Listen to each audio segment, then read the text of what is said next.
Okay, I think we're started. We're starting, Carma. Let's go. Okay. Hi, everyone. Welcome to the Marketer Podcast. This is a companion podcast to the blog, The Marketer, that my buddy Carma, hey Carma, say hello. Hey, it's me. Carma the Social Chameleon and myself, Clayton Smith from Smith Social. We started this blog called The Marketer and we're starting a podcast to go with it. I really love podcasts. I think they really suit analysis and news and analysis of marketing and deep dives and, discussion about issues and topics in marketing. So that was the main reason I wanted to do it. Carma, you're recently into blogs? Recently into podcasts. Podcasts.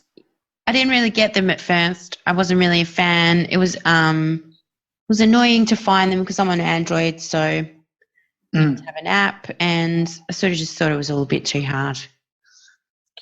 So how do you find podcasts now, and how do you listen to them?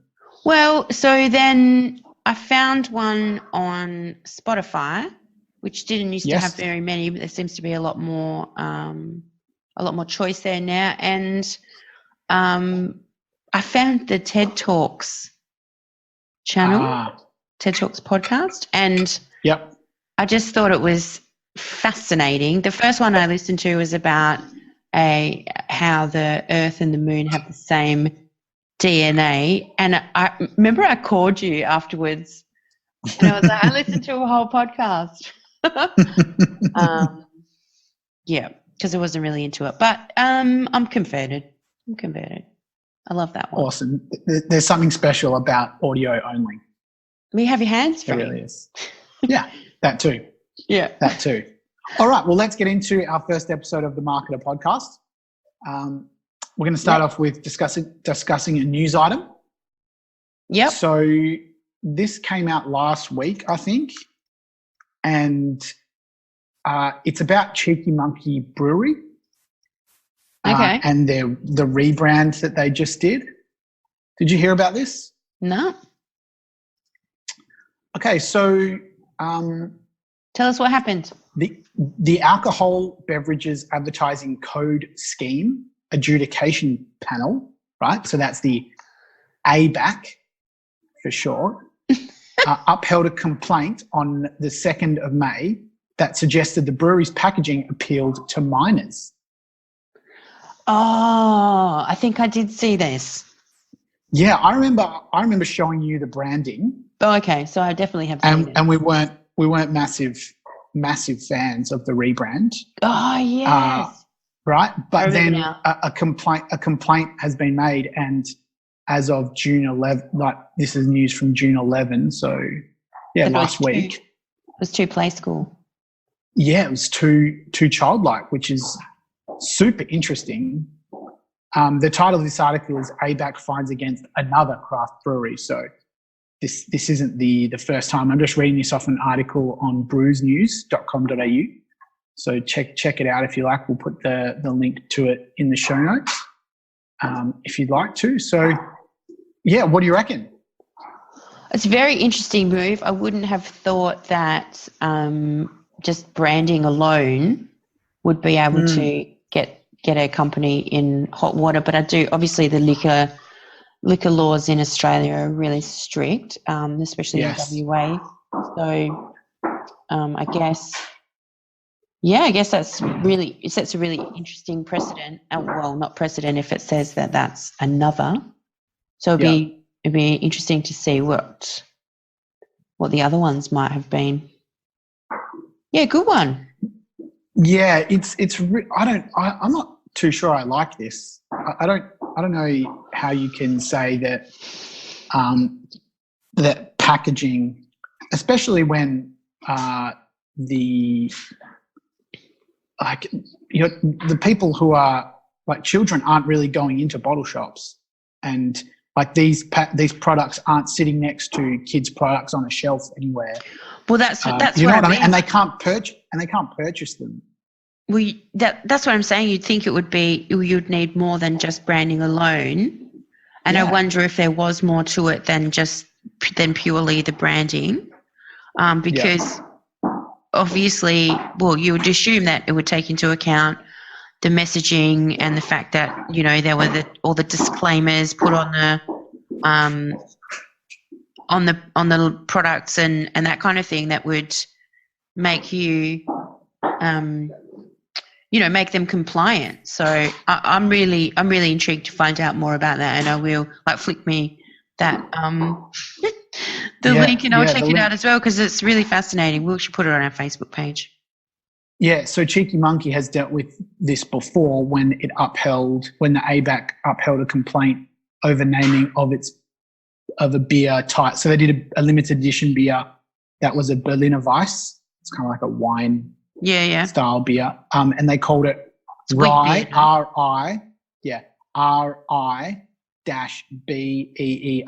Ribena. Ribena Berliner Weiss, a limited edition beer. So they got in trouble for that too, and they had to deal with that. So, and change the name of the beer then. So, wow. So if that had happened previously, then I guess that they were fully aware that branding could get them in trouble. Well, no, that was a name. That was a name, though. That was a name. This is pure packaging. Yeah, but I'm pretty sure I've seen that Ribena beer, and they have made it reminiscent childlike of a Ribena product. Yeah, but what if you made dishwashing detergent childlike? Does that mean kids are going to drink I don't know. Well, kids already did eat Tide Pods, so I don't think it takes much to make kids interested in a product. I'm not sure that I agree with it either.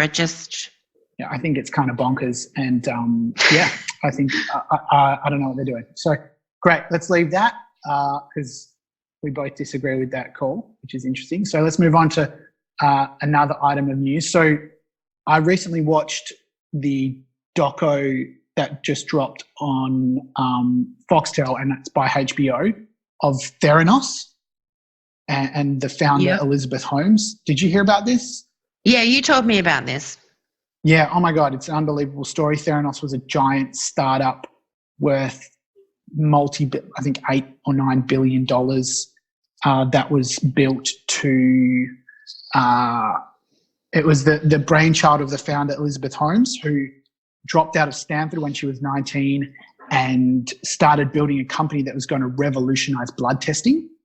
And the whole idea is if you revolutionize blood testing and make it easier, quicker, and simpler for people and cheaper, then they can get blood tests more easily and more quickly, and they can catch health problems a lot earlier than they might otherwise. You know, if you only go to the doctor once every 3 years, you might be missing out on some big health consequences there. So and I'm sure that also has a much wider application with non-first world countries as well.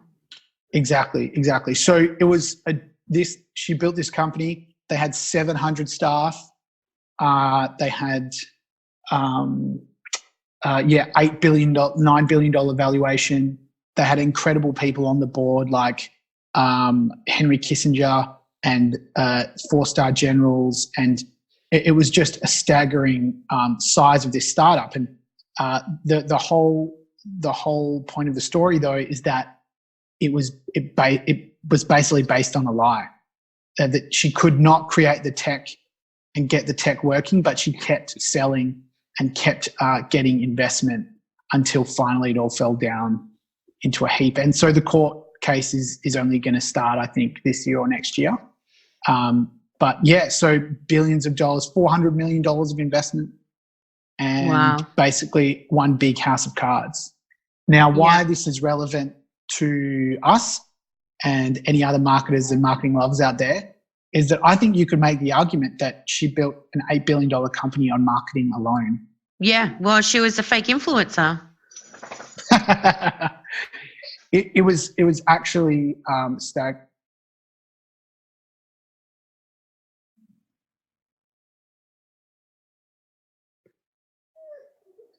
Clayton, we have lost you.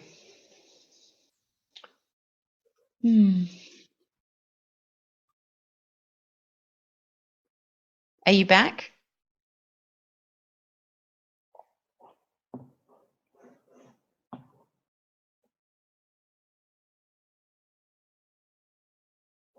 Clayton. There you are. Hello.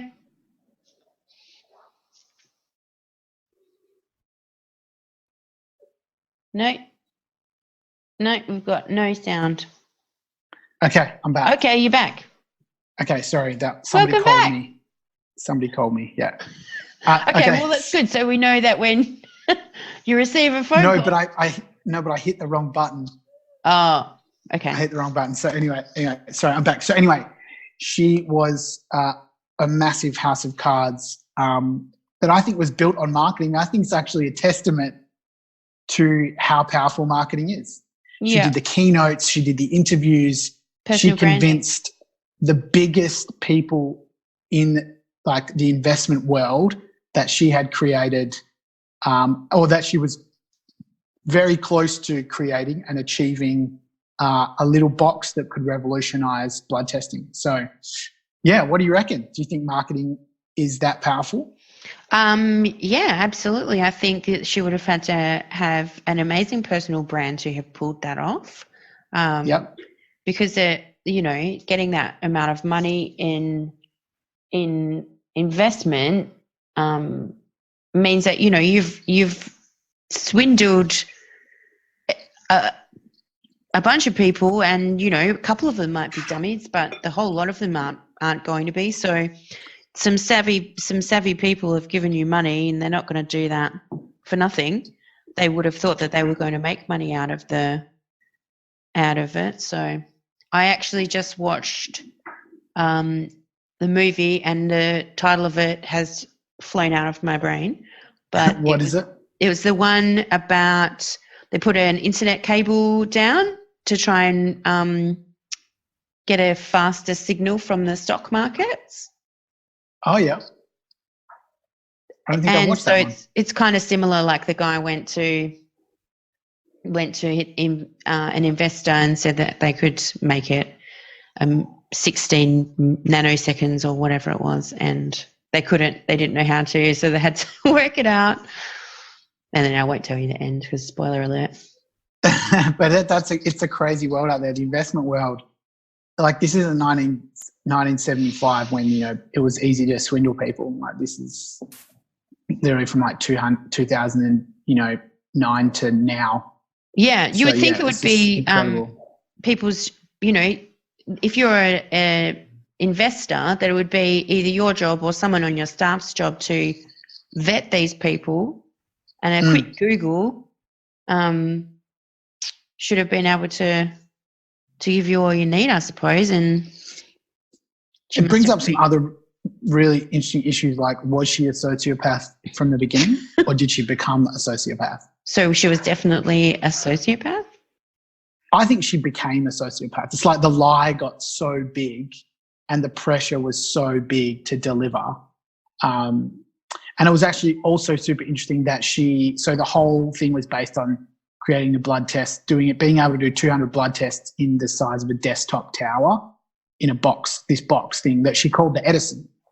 And she idolized Thomas Edison. And Thomas Edison apparently couldn't crack the light bulb for 4 years while he was taking investor money. And just as he was about to run out of money and time, he cracked the light bulb. And so, yeah, she kind of played the same game, but couldn't deliver. Interesting. I recommend it highly. Check it out if you can get it. All right, cool. Let's move on to your article that you've recently published on our blog. Tell us about it. So, since we were going to be doing a podcast, I thought it would make sense to look at other marketing podcasts. Right. I don't have a lot of history listening to marketing podcasts because I am converted basically from you. I asked some other marketers what they were into and what they liked in their ears. Yeah, because podcasts have this, they're still in this really interesting space where it's very organic. They're very organic, right?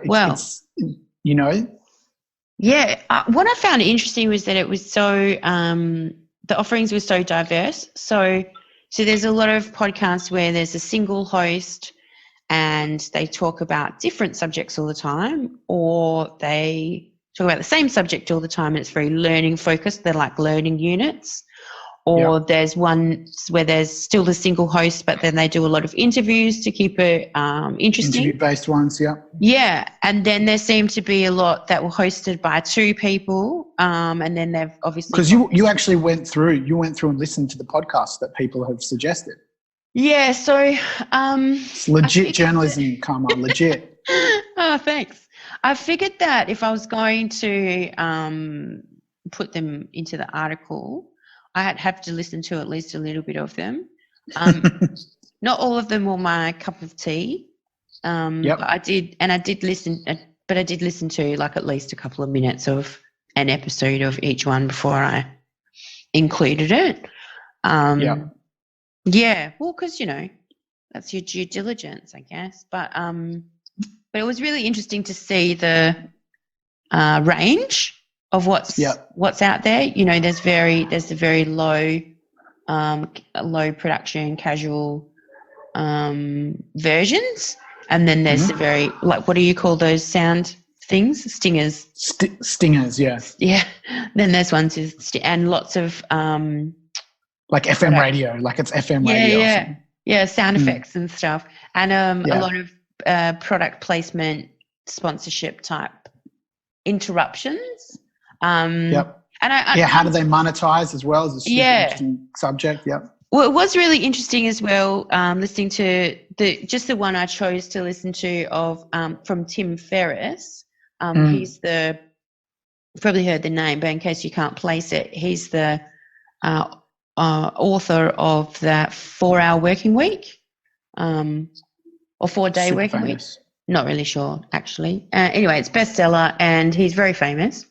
And so the podcast that I just randomly selected to listen to for the purposes of checking out the style of podcast for the article was one where he was saying that he was actually going to put sponsorships on hold for 6 months. So I thought that was really interesting because I don't know, I didn't listen to his previous one, so I don't know how sponsorship heavy his podcast is, but I would assume it was significant, and that he was driving significant revenue. And he talks all about why he decided to make that decision, and they're going to just trial for 6 months to not do the placements, the sponsorships, and see how they go. So I thought that was, something a bit different. Very interesting. I don't know if I listen to. There's definitely there's ones that are sponsored. There's ones that have had sponsorship and then they don't have sponsorship for a while and they bring it back. And it all depends. Yeah, it depends on what their goals are, right? Like how they're monetizing. What are they trying to drive traffic to an event or a paid product or a paid service? It's like maybe they don't need to monetize the podcast. Yeah.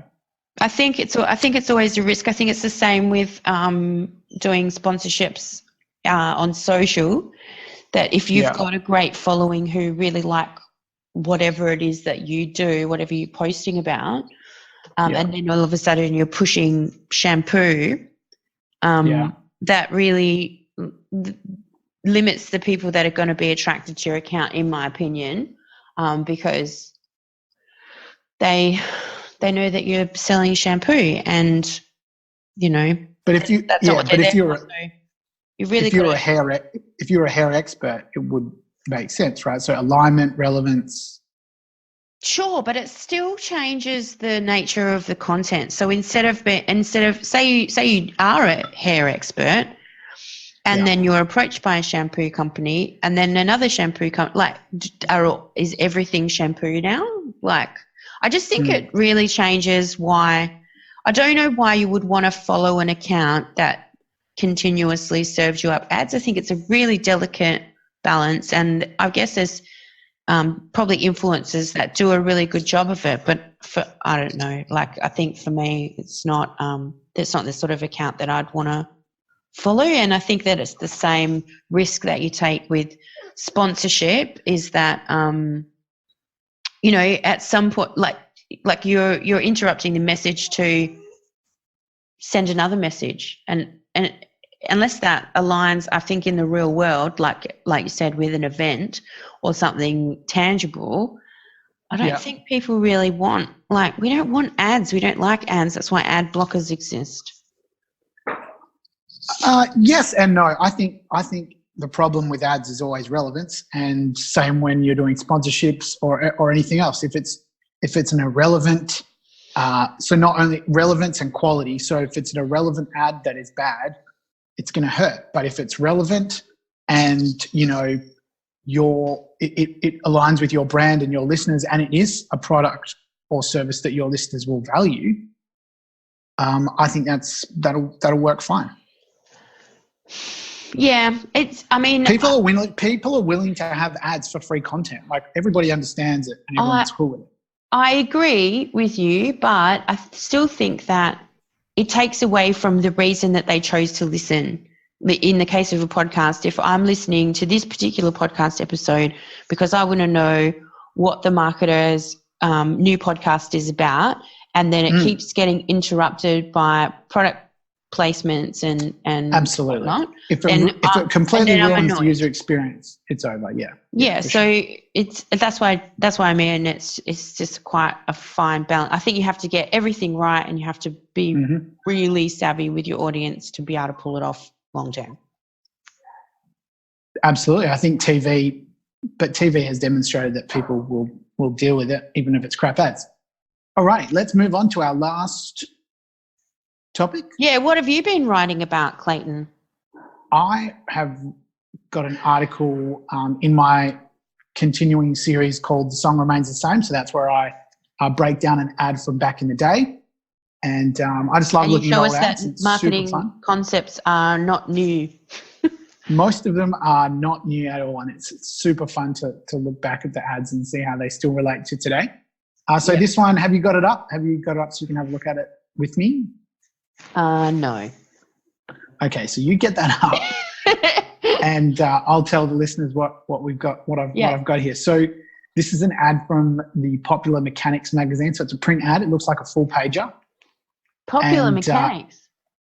Yeah, I've done one from that magazine before. It was a really popular magazine. And anyway, so lots of ads have survived from that magazine or something. I don't know why, but they're everywhere. So they're easy to find. But this one's cool. It's called Learn to Write, is the big headline. And then it's got a picture of a fella on the left. And it's an ad by a fella called F.W. Tamblyn from Kansas City in the USA. And from what I can see, it's from 1917. Super, super interesting. So we're talking, a year before the end of the Second World War. In my article, I talk about some other things that happened in 1917. The suffragettes protested the White House for the first time. Do you mean the First World War? Did I say that?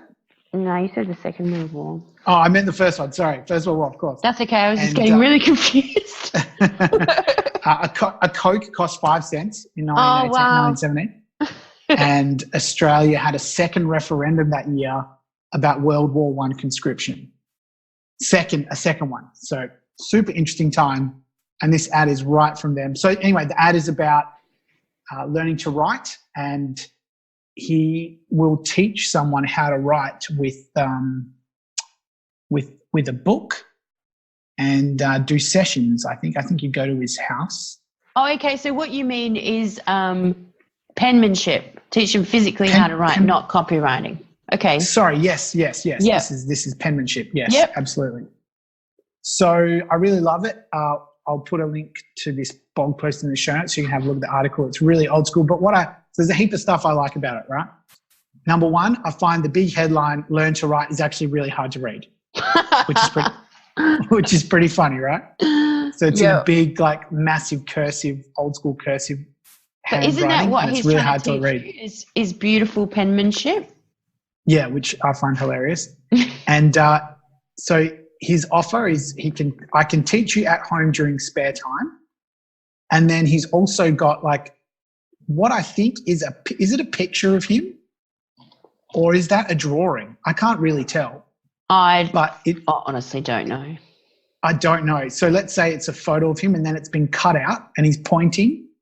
And so I love that he's got a cutout of himself in the ad. I think that would have been kind of different for the time. I still struggle to get business owners to use photos of themselves now, let alone in 1917. So I think it was quite, I think it would have been quite adventurous to put a picture of himself. The song does remain the same, and definitely in that regard. Totally right. So yeah, there's heaps of good stuff in it. The copy's amazing.